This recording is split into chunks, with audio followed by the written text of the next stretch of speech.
Are you thinking about purchasing your first house? Are you a first-time home buyer? Or does it even make sense to buy a house? Should I continue to rent?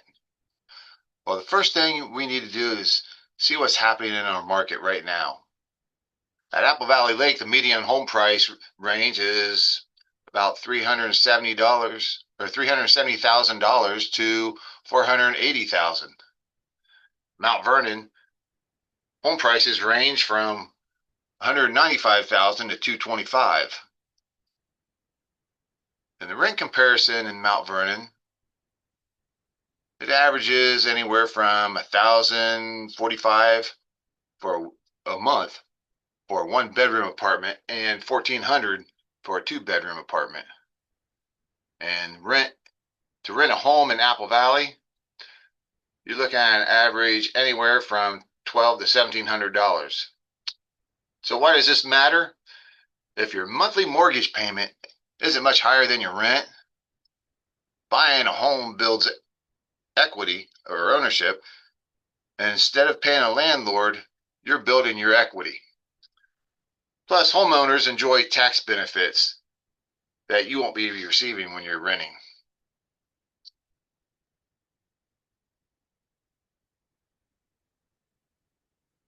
Well, welcome to Tuesday's weekly real estate workshop. I'm Mike Pillow, a realtor of Century 21 Homestar and the 21 Mike team. I service primarily Apple Valley Lake and Howard, Ohio, but also serve Knox County and surrounding counties, including Franklin County and Columbus, Morrow, Coshocton, Licking, and Ashland counties. Be sure to scan my QR code for a short video introduction. So let's take a look at the first step we need to look at as far as buying your first home. Step one, we need to check your financial health. And that's your credit score. And your credit score is your financial report card. FHA loans let you buy with a score as low as 580 and even at 500 with a bigger down payment.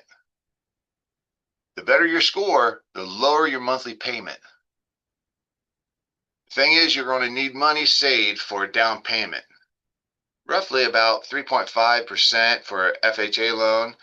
And also, you're going to have money saved for closing costs. These are the fees that are used to finalize a deal, and that's usually 2 to 5% of the home price. And in some situations, you may need to be saving some money to pay your real estate agent, your buyer's agent. So it's important to not open up any new credit cards or make a big purchase like a new car, because lenders are watching for this type of activity, and it could delay your deal, or worse yet, it could actually kill your loan and lose your house altogether. Step two, pre-approved versus pre-qualified. There's a huge difference between pre-approval letters and being pre-qualified. We're all pre-qualified. My dog's pre-qualified to buy a house or get a loan. You know, everybody talks about being pre-qualified, but that really means almost nothing. It's just a quick estimate without any real verification.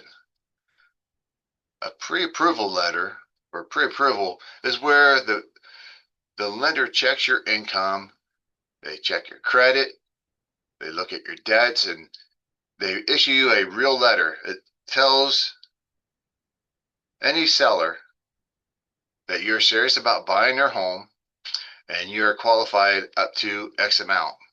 And you're going to need this letter to submit an offer. So you want to make sure before you even start the house hunting process that you have a pre-approval letter from your lender. Because without it, and if you try to make an offer on a home and you don't have a pre-approval letter, there's a good chance you could lose that house to someone else. And we don't want to lose our dream house. All right, step three, understanding your loan options. There's different loans, but the three most common loans are the VHA, the VA loan, or conventional. We're going to break each one of these down. The FHA loan. These loans are great for first-time home buyers, and that's because you can put as little as 3.5% down if your credit score is 580 or above. And if your credit is between 500 to 579, you still might qualify, but it's going to require you to have 10% down. You most likely will be paying PMI or mortgage insurance, and that's going to be paid up front and monthly. And this protects the lender in case you don't pay. The home must meet FHA safety and livability standards, meaning there can't be any major hazards. Your FHA inspectors are much stricter than your average inspector. They're going to check things like safe wiring, peeling paint, especially lead paint, and they're going to look for solid stairs. Our next type of loan we're going to cover is the conventional loans. And these usually require about 5% down, sometimes 3% for special first-time buyer programs, which is a whole different webinar altogether. Number 2, stricter credit requirements, but the mortgage insurance or the PMI can be canceled once you have reached 20% equity.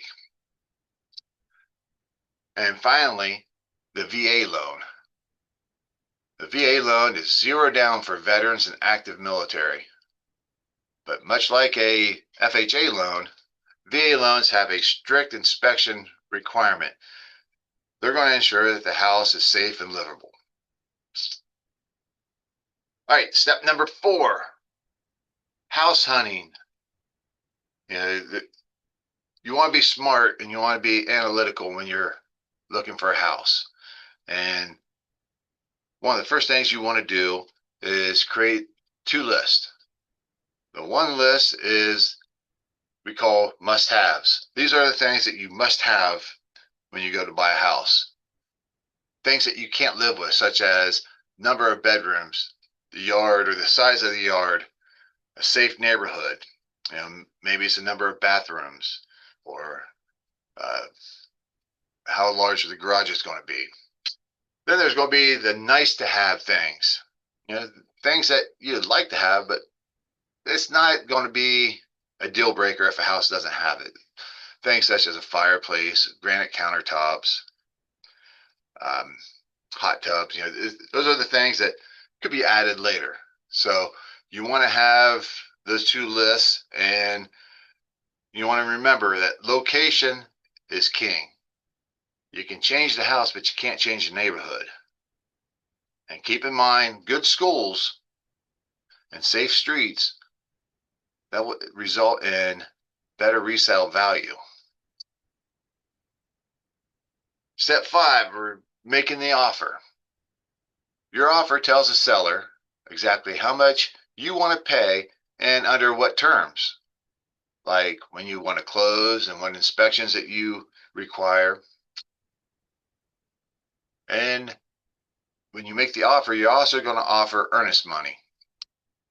What earnest money is, it's the deposit that shows you are serious, and it goes towards your down payment if the deal closes.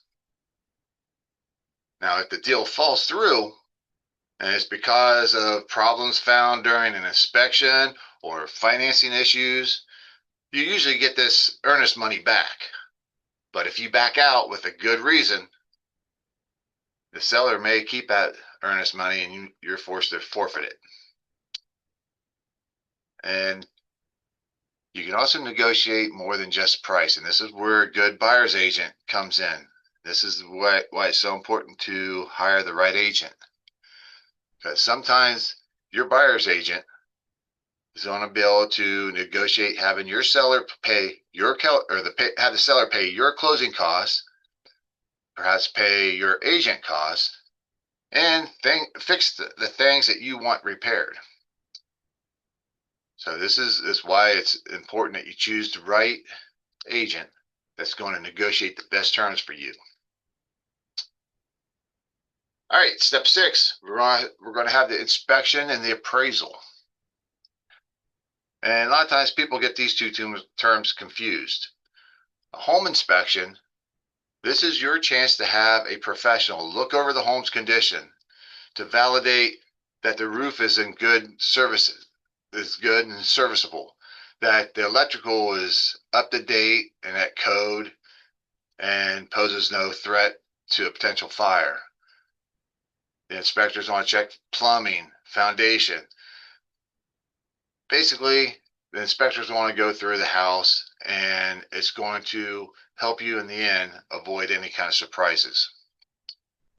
The appraisal, this is when the lender uses an inspector to go through the home, much like an inspection, but it's to make sure the house is worth what you're paying for the home. So both of these inspections are very similar, and they're both very important in the process. And this is where the VHA loan and the VA loan inspections are much stricter. They will make sure that the home is safe, there's no mold, good wiring, no peeling paint. And if any serious issues come up, you can ask for repairs or walk away. Financial institution on these two loans, they won't go through with the loan if there are issues that the inspector comes up with. All right, step 7, closing day. This is the exciting day, the day of nerves, that you will sit down and sign all the final documents and receive the keys to your new home. On this day, you will pay your down payment, your agent fees, closing costs, however the contract reads through negotiations. And this is usually done via wire transfer. Once you finish closing with the title company, you are now ready to move in, and congratulations is in order. So here's an opportunity for you to schedule a Zoom meeting with me and or receive a copy of my digital ebook, The Homeowner's Playbook. This is a seller and buyer's guide to real estate. It covers everything from for sale to sold. Just shoot me an email at mikepillow0707@outlook.com. Just put in the subject block, digital book, include your name, your telephone number, and I'll get a copy of my book out to you right away. Or you can just simply call me at 740-504-6251. We can have a short discussion. And again, just request the ebook and I'll get your email at that time. And today is a quick one. And I want to thank you for attending today. And again, to get a hold of me, my name is Mike Pillow. I'm a realtor of Century 21 Homestar, the 21 Mike team. You can email me at mikepillow0707@outlook.com, or give me a call or shoot me a text at 740-504-6251. And we can't leave without hearing from my special 21 Mike team, our K9 division, Bentley, Finley, and Amos. And they would want to remind you that you're not the only one looking for a home. Please go to your local dog shelter today and adopt your new best friend. Thank you for showing up today, and we will talk again next Tuesday.